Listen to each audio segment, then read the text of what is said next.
আল্লাহ পাক তার হাবিব রহমতুল লিল আলামিনের আলোচনাকে সীমাহীন উপরে উঠাইছেন, ধরে বলেন সুবহানাল্লাহ। আমি কোন সপ্তাহে বলেছিলাম যে আল্লাহর রাসূলের সম্মান আল্লাহ পাক যে কত উপরে উঠাইছেন, যার কোনো সীমা নাই। এজন্যই শেখ সাদী রহমতুল্লাহ আলাইহি উনি লিখতে লিখতে কবিতার শেষ পর্যায়ে লিখেন, বাদাজ খুদা বুজুর্গ তুই কিসা মুখতসর। আখিরি জবানের নবী মুহাম্মদুর রাসূলুল্লাহ সাল্লাল্লাহু আলাইহি ওয়াসাল্লামের মর্যাদা, মহিমা, সম্মান, ইজ্জত আলোচনা সারা পৃথিবীর মানুষ যদি করে এক শিকিয়াতলিও করা শেষ হবে না। তাই উনি লিখতে লিখতে লিখছেন, সারা দুনিয়ার সব পানি যদি কালি হয়, গাছপালা সব যদি কলম হয় আর লেখা শুরু হয়, তবুও কলম শেষ হয়ে যাবে, জীবন শেষ হয়ে যাবে, পানি শেষ হয়ে যাবে। আখিরি জমানার নবীর ইজ্জত মর্যাদার কথা বর্ণনা করে লিখে শেষ করা যাবে না। তাই উনি এক কথায় বলেছেন, বাদাজ খুদা, খুদার উপরে যদি আর কোনো মর্যাদাশালী ব্যক্তিত্ব থাকেন, বাজাজ খুদা বুজুর্গ তুহি কিসা মুখতসর, তাইলে আল্লাহর পরে একমাত্র যার স্থান উনি হচ্ছেন মুহাম্মদুর রাসূলুল্লাহ সাল্লাল্লাহু আলাইহি ওয়াসাল্লাম। আল্লাহ পাক রাসূলুল্লাহ সাল্লাল্লাহু আলাইহি ওয়াসাল্লামকে এমন এক গুণে গুণান্বিত করেছিলেন, এত সম্মান ইজ্জত দান করেছিলেন, যার তুলনা আল্লাহ পাক পৃথিবীতে কোনো তুলনা রাখেন নাই। উপমা দেওয়ার মতো কিচ্ছু নাই, জোরে বলেন সুবহানাল্লাহ। 1 লাখ বা 2,24,000 নবী রাসূলকে আল্লাহ পাক প্রত্যেককে মুজিজা দান করেছিলেন, প্রত্যেককে ইজ্জত সম্মান দান করেছিলেন। কিন্তু সকলের ইজ্জত সম্মান মুজিজাকে একত্র করে মুহাম্মদুর রাসূলুল্লাহ সাল্লাল্লাহু আলাইহি ওয়াসাল্লামকে দান করেছেন, জোরে বলেন সুবহানাল্লাহ। এক এক নবীকে আল্লাহ এক একটা মুজিজা দান করেছিলেন, দেন নাই? হযরতে ঈসা আলাইহিস সালামকে আল্লাহ মুজিজা দান করেছিলেন, জীবনের অন্ধ যদি থাকতো উনি হাত বুলাইয়া দিলে ভালো হইয়া যাইত। মুর্দা কে যদি বলতেন আল্লাহর হুকুমে জিন্দা হয়ে দাও, জিন্দা হয়ে যাইত। কুষ্ঠ রোগী, যে রোগ ভালো হয় না, এখনো তো হয় না, সেই রোগীকে উনি হাত বুলাইয়া দিলে ভালো হয়ে যাইত। রাসূলুল্লাহ সাল্লাল্লাহু আলাইহি ওয়াসাল্লামকে আল্লাহ পাক সব গুণ মুজিজা একত্র করে দিয়েছেন, ধরে বলেন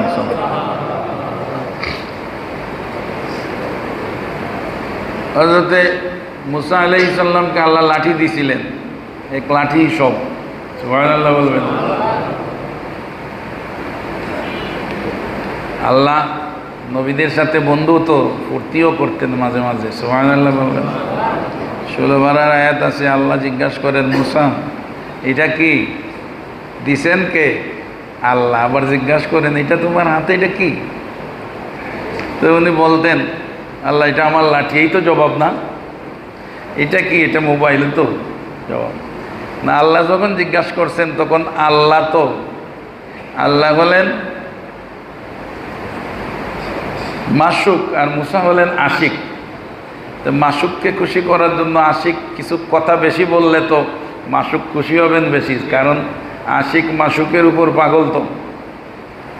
তো উনি এই কথা না বলে আল্লাহ বললেন কি, আসায় আতাওয়াক্কাউ মিনহা ওয়া আহুশু বিহা আলা গানামি ওয়া লিয়া ফিহা মাআরিব উখরা। আসাইটা কি তোমার হাতে?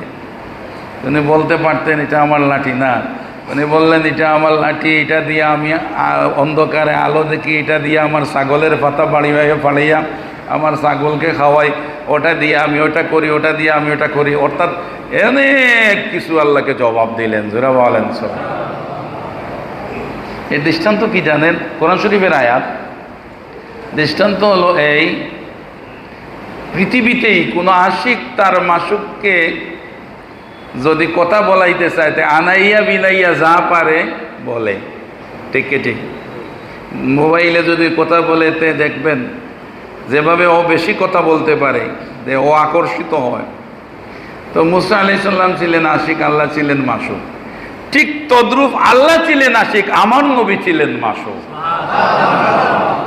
বুঝাতে পারলাম কিনা জানি না। দেখেন, এক নবীর ব্যাপারে মুসা আলাইহিস সালাম ছিলেন আশিক, আল্লাহ ছিলেন মাসুক। কিন্তু ঠিক তদ্রূপ আমার নবী ছিলেন মাসুক, আল্লাহ ছিলেন আশিক। জোরে বলেন সুবহানাল্লাহ। এজন্যই আল্লাহ পাক আমার হাবিবকে বলছেন, জিবরিল, আমার মন চায় আমার বন্ধুকে এক নজর দেখতে, তুমি পারলে আমার কাছে নিয়ে আসো। পৃথিবীতে যত নবী রাসূল প্রেরণ করেছিলেন, প্রত্যেক নবী রাসূলের সাথে আল্লাহ কথা বলছেন জমিনে। জোরে বলেন সুবহানাল্লাহ। কারোর সাথে দেখা করেন নাই? মুসা আলাইহিস সালাম তো বলেছেন, আরিনি, আল্লাহ একবার দেখলে তো ভালো হইতো, আপনার কথা সব সময় শুনি। আর আসলে যদি কোনো আশিক মাসুকের কথা শুনে দেখে নাই কোনোদিন মোবাইলে, তাইলে জান কেড়ে নিবে, যেভাবে নজর দেখতে। ঠিক ঠিক, এটা দুনিয়ার দৃষ্টান্ত। আল্লাহর কথা শুনেন মুসা কালিমুল্লাহ, মুসা কালিমুল্লাহ। আল্লাহর কথা শুনে, আল্লাহর কথা কত সুন্দর বুঝানো যাবে, আল্লাহর কথা যে কত সুন্দর বুঝানো যাবে। বেহেশতে যারা যাবেন তারা আল্লাহর কণ্ঠে সূরা রহমান তিলাওয়াত শুনবেন। যারা বলেন, যখন তিলাওয়াত শুনবেন তখন কোটি কোটি কোটি কোটি বছর এক বেহুশের মতো চলে যাবে, তারা মনে করবে যে 1 সেকেন্ড গেল মাত্র। আল্লাহর কণ্ঠে তিলাওয়াত কত সুন্দর। মুসা আলাইহিস সালাম আল্লাহর কণ্ঠ শুনলেন, পাগল হয়ে গেছেন। কণ্ঠ যদি সুন্দর, আমার আল্লাহ না জানি কত সুন্দর। আল্লাহ একবার দেখতে চাই, আল্লাহ নিষেধ করলেন, নারী মুসা, আমি দেখার জিনিস না, দেখতে পারবা না। মুসা বলেন, আল্লাহ কথা যখন বললেন একটা বার দেখা দাও। আশিক তো মাসুককে দেখার জন্য পাগল। আল্লাহ বারবার নিষেধ দেওয়ার পরে যখন নাসুর বান্দা আদম হযরতে মুসা, তখন আল্লাহ বললেন, তুমি আমাকে দেখতে চাইছো ঠিক, কিন্তু আমি বলছি পারবা না, তে দেখো। তোর পাহাড়ে গেলেন, তা লম্বা কথা, 30 দিনে 1 রোজা রাখিয়া গেলেন। সুবহানাল্লাহ বলবেন না? পারবেন জীবনে কেউ 3 দিনে 1 রোজা? পারা যাবে? মুসাকে বললেন, তুমি 30 দিনে 1 রোজা রাখো।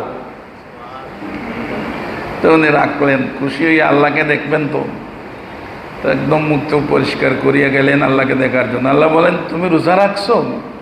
হ্যাঁ আল্লাহ রাখছে। পরিচয় তো মিলে না রোজা। সুবহানাল্লাহ বলেন। রোজা রাখলে আলাদা একটা পরিচয় মিলে তো।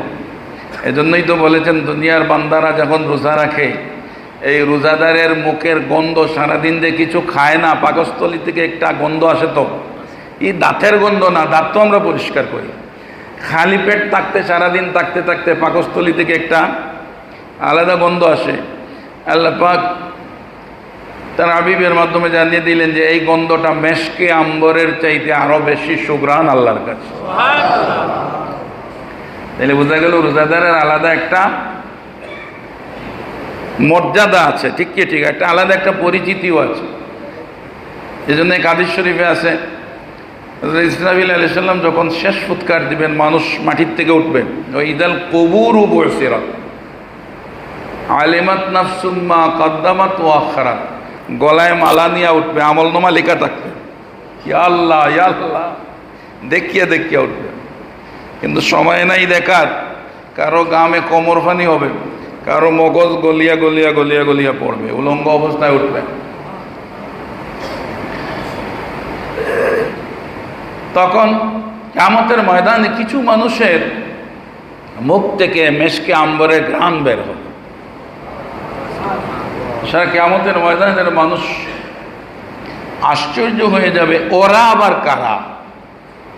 ওদের মুখ থেকে সুঘ্রাণ বের হয়।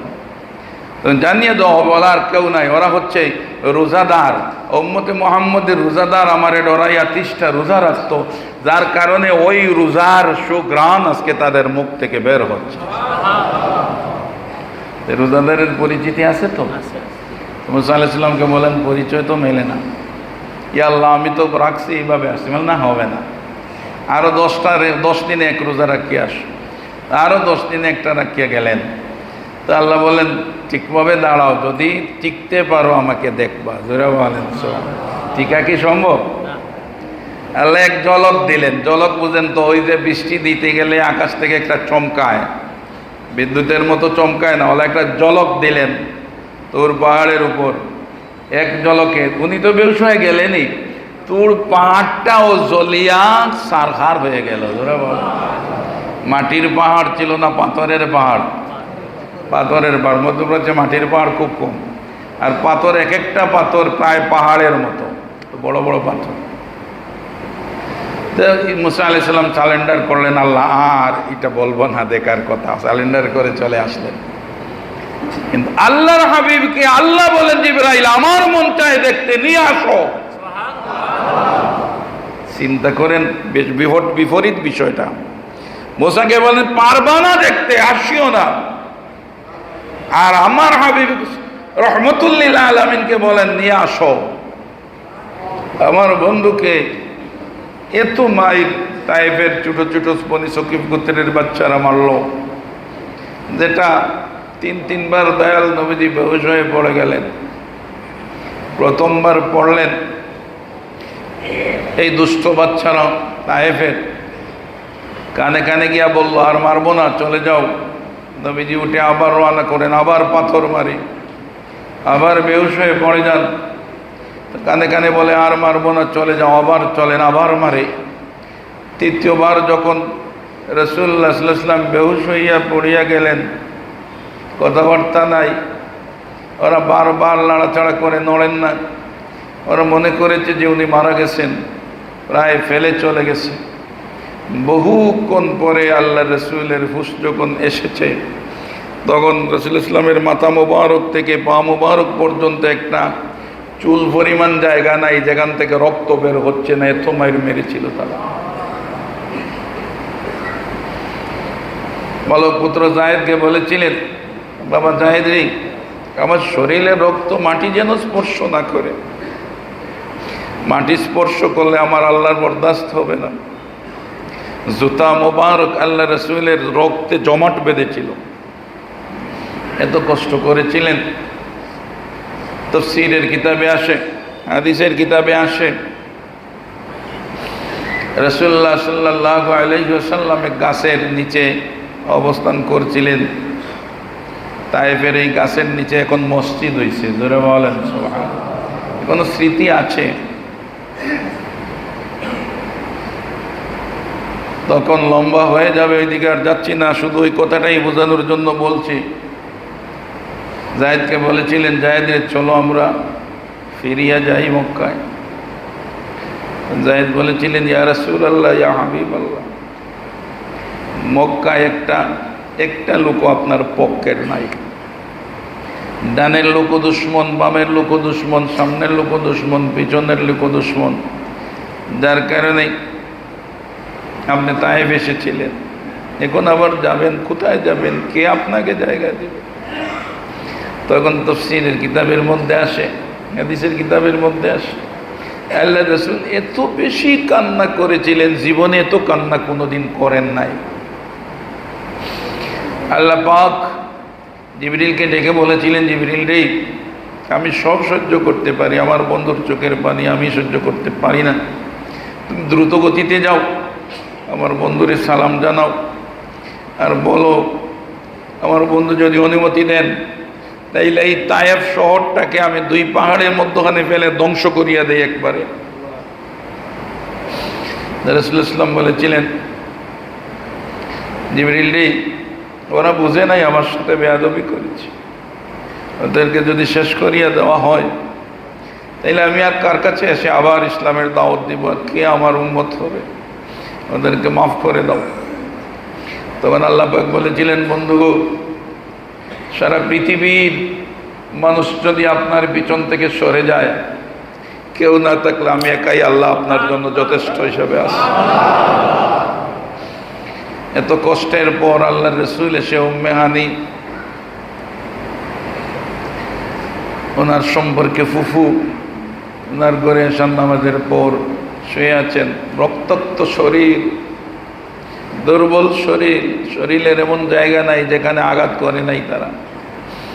তখন আল্লাহ জিবরিলকে ডেকে বলেন, লম্বা কথা, জিবরিল রে, আমার বন্ধুকে এক নজর দেখতে চাই, নিয়ে আসো, জোরে বলেন। তো আল্লাহর রসুলকে আল্লাহ পাক নিয়ে গেলেন সিদরাতুল মুনতাহায়। যাওয়ার পর জিবরিল বলেন, ইয়া রাসূলুল্লাহ, ইয়া হাবিবাল্লাহ, আমি তো আর যেতে পারবো না। রাসূল ইসলাম বললেন, বন্ধুকে একা রেখে এক বন্ধু চলে যাবে, এটা হইতে পারে না। উনি বললেন, ইয়া রাসূলুল্লাহ, ইয়া হাবিবাল্লাহ, আমি যদি এক চুল উপরে উঠি যে আমার 600 নূরের পাকা সহ জ্বলিয়ে সারখার হয়ে যাব, এইদিকে ওঠার মতো ক্ষমতা আমার নাই। ইয়া রাসূলুল্লাহ, রাসূল ইসলাম জিজ্ঞাসা করেছিলেন, আমি কেমনে যাব? জোরে বলেন সুবহানাল্লাহ। আপনি যাবেন কেমনে আর আপনাকে আল্লাহ নেবেন কেমনে, এটা আপনার আর আল্লাহর বিষয়। জোরে বলেন। আমি শুধু আল্লাহর রসুলের মর্যাদা বোঝানোর জন্য এই কথাটা বলছি। একটানে আরশে আজিমে চলে গেলেন। মুসা আলাইহিস সালাম যখন তুর পাহাড়ে আসছিলেন, পায়ে জুতা ছিল। আল্লাহকে দেখবেন তো ফুসফুদ্দি নাই, খুশির চোটে জুতা নিয়ে উঠতে চাইলেন, নিষেধ দিলেন, এখানে জুতা নেওয়ার বিষয় নাই, খুলো, খুলিয়া উঠো। জোরে বলেন সুবহানাল্লাহ। এক পাহাড়ে উঠবেন আল্লাহর সাথে দেখা করতে, আল্লাহ নিষেধ করেন, জুতা খুলো। আমাদের নবীর কত আদর। আরশে আজিমে যাওয়ার পর আল্লাহর আরশে আজিম রাজ সিংহাসন, জুতা অটোমেটিক খুলে ফেললেন। আল্লাহ জানিয়ে দিলেন, বন্ধু গো, আমার আরশে আজিম আপনার জুতায় দণ্ড হওয়ার জন্য কোটি বছর থেকে অপেক্ষা করছে। আপনি জুতা খোলার বিষয় না, আপনি জুতা খোলার মতো ব্যক্তিত্ব না। আপনার সম্মান আমি এত উঁচুতে উঠাইছি, আপনার জুতা আমার আরশে আজিমে বহন করে নিয়ে আসেন। ধরে বলেন কেমন করে বুঝাবো, যতটুকু সম্ভব বোঝানোর চেষ্টা করছি। আল্লাহ রসুলের জুতা মুবারকের এত মর্যাদা। জোরে বলেন। আল্লাহ রসুলকে নিয়ে গেলেন আল্লাহর কাছে। সুম্মা দানা ফাতাদাল্লাহ, এটা তো জামে মসজিদের ইমাম সাহেবের কথা না, কোরআন শরীফের কথা। সুম্মা দানা ফাতাদাল্লাহ ফাকানা কাবা কাউসাইনি আও আদনা, কাছের থেকে কাছে, একদম কাছে। জোরে বলেন। নাই জিবরাইল, আল্লাহর রসুল ছাড়া তখন আর কেউ নাই। জোরে বলেন। কি কথা যে আল্লাহ তার বন্ধুকে বললেন, আর তার বন্ধু যে কি কথা আল্লাহকে বললেন, আল্লাহর রসুল ছাড়া কেউ, কত টানিয়া নামাবেন। যতই বলেন না কেন নবীর জন্মদিনকে ঈদ বলা যাবে না, নবীর জন্মদিনের আলোচনা করা যাবে না, এটা বেদাত, এটা হতা, এটা কত বলবেন। আল্লাহ উঠাইছেন, আপনি আমি কেমনে নামাবো? পারবো নামাইতে? অসম্ভব, অসম্ভব, নামানো সম্ভবই না। আল্লাহ তার হাবিবকে উঠাইছেন। ধরে বলেন সুবহানাল্লাহ। কত উপরে উঠাইছেন যার কোনো সীমা নাই। গোটা দুনিয়ার কেউ বলতে পারবে না আল্লাহ রসুলের সম্মান কত। তবে আমাদের বিশ্বাস, আমাদের ইমান যেটা হচ্ছে, নবীকে আল্লাহর পরে আল্লাহর রসুল। আরেকদিন বলি নাই, আল্লাহর রসুলের, আল্লাহর পরে আল্লাহর রসুল, আর নিচে হলাম আমরা। এটাই হচ্ছে আমাদের ইমান। আল্লাহু ইউতি ওয়া আনা কাসিমুহু, নবী বলেন আল্লাহ আমাকে দেন। আল্লাহু ইউতি ওয়া আনা কাসিমুহু, আমার আল্লাহ আমাকে দেন আর আমি বাটিয়া বাটিয়া দেই। জোরে বলেন। বোঝা গেল, উপরে আল্লাহ, মধ্যখানে নবী, আর নিচে আমরা। আল্লাহকে পাইতে গেলে নবীর দরজায় যাওয়া লাগে, আর নবীর দরজার থেকে আল্লাহর কাছে যাওয়া লাগে। ডাইরেক্ট আল্লাহকে পাওয়ার কোনো রাস্তা নাই। না আছে? নাই, নাই, নাই। আল্লাহর রসুলের দরজা ছাড়া আল্লাহ পাওয়ার উপায় নাই। আর আল্লাহর কাছ থেকে কিছু পাইতে গেলে নবীর দরজা ছাড়া জমিনে আসার কোনো দ্বিতীয় পন্থা নাই। এটাই হচ্ছে আমাদের ইমান। যারা বলেন সুবহানাল্লাহ। আল্লাহ পাক কেউ কেউ বলেন বেশি তারিফ করলে তো আল্লাহর সমান হয়ে যাবে না। আমরা আল্লাহ এত ছোট নয় যে নবীকে আল্লাহর সাথে মিশানো যাবে। আল্লাহর মাফ আছে নেই, এই সাদের মাফ আছে, অতটুকু গেলে আর উপরে যাওয়া যাবে না, এই তো সমান। কিন্তু আল্লাহর যদি মাফ থাকতো তাইলে আল্লাহ রসুলের তারিফ আমরা একটা পর্যায়ে সীমিত আকারে করতাম। আল্লাহর তো মাফ নাই, আল্লাহ রসুলের তারিফ যখন আল্লাহ নিজে করেন, আল্লাহর সমান হন না, আপনি আমি তারিফ কি করব? পারবো? একটা কিয়দংশ সরিষার দানা পরিমাণ যদি আল্লাহ রসুলের তারিফ আমরা করি, আমি আপনার আমার জীবন শেষ হয়ে যাবে, আল্লাহ রসুলের তারিফ করা শেষ হবে না। তা আমাদের জীবনে বারবার রবিউল আউয়ালের মাস আসুক, আর আমরা এই মাস আসলে পরে বেশি করে আল্লাহ রসুলের উপর দুরূদ শরীফ, বিশেষ করে আমরা সারা বছর আল্লাহ রসুলের সিরত আলোচনা করি, জীবনী আলোচনা করি, সারাটা বছরই তো করি। আর এই মাস আসলে যেহেতু জন্মের মাস, তাই মিলাদুন নবীর আলোচনা করি। সবাই বলি আলহামদুলিল্লাহ। আল্লাহ পাক যেন আমাদেরকে এই মাসের ফয়জ, মর্যাদা, মর্তবা এবং তো সব কিছু যেন আল্লাহ আমাদের আমল নামায় দান করেন। সবাই আমিন বলুন।